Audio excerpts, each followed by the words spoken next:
ஏகவசந்தம். ஏகவசந்தம் என்றால் வசந்தோத்சவத்தின் 9ஆம் நாள் உற்சவம். இதற்கு ஏகவசந்தம் என்று பெயர். 8 நாட்கள் தினந்தோறும் வசந்த மண்டபத்திலே நம்பெருமாள் எழுந்தருளி அங்கு சூர்ணாபிஷேகம் எல்லாம் கண்டருளி மறுபடி மூலஸ்தானத்திற்கு செல்கிறார்னு பார்த்தோம். இந்த 9ஆம் நாள் நம்பெருமாள் குதிரை வாகனத்திலே புறப்படுகிறார். குதிரை வாகனத்திலே நல்ல பருத்தி துணிகள் எல்லாம் சாத்தி கொண்டு அழகாக சித்திரை வீதிகளிலே வலம் வருகிறார். நம்பெருமாள் சித்திரை வீதியிலே வலம் வர தொடங்கும் பொழுது அத்தியாபக சுவாமிகள் எல்லாம் ராமானுச நூத்தந்தாதி என்கிற இந்த திவ்ய பிரபந்தத்தை பாடுகிறார்கள். இந்த ராமானுச நூத்தந்தாதியை கேட்டுக்கொண்டேதான் சித்திரை வீதிகளிலே வலம் வருவர் நம்பெருமாள்.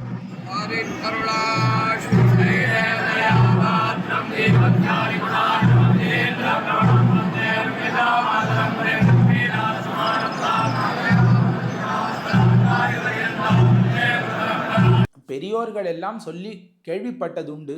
அதாவது முன்காலத்திலே கோலாட்டங்கள், நாட்டியங்கள், பாடல்கள், பஜனைகள் என்கிற பல விஷயங்கள் இந்த ஏகவசந்தத்தன்று வீதிகளிலே நடைபெறும்.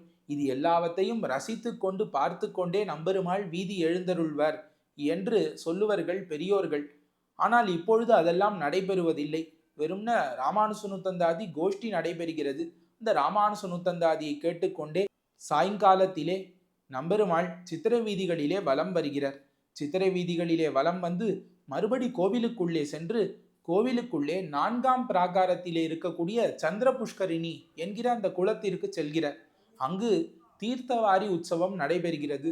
இந்த வசந்தோற்சவத்திலே பெருமாளினுடைய ஷட்டாரி ஸ்ரீஷடகோபனுக்கு தான் தீர்த்தவாரி நடைபெறும். அந்த இடத்திலே சந்திர புஷ்கரிணியிலே தீர்த்தவாரி கண்டருளி மறுபடி வசந்த மண்டபத்திற்கு வந்து சேருகிறார். அங்கு ராமானுச நூத்தந்தாதியினுடைய சாத்துமுறையை செவிசாய்த்து விட்டு வசந்த மண்டபத்திற்கு உள்ளே செல்லுவர். இந்த வசந்த மண்டபத்திலே இன்று விசேஷமாக திருமஞ்சனம் நடைபெறும்.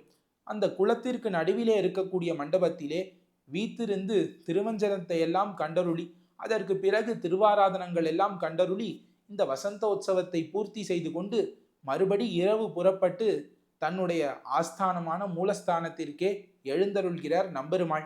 இப்படித்தான் திருவரங்கத்திலே வசந்தோற்சவம் சிறப்பாக நடைபெறுகிறது.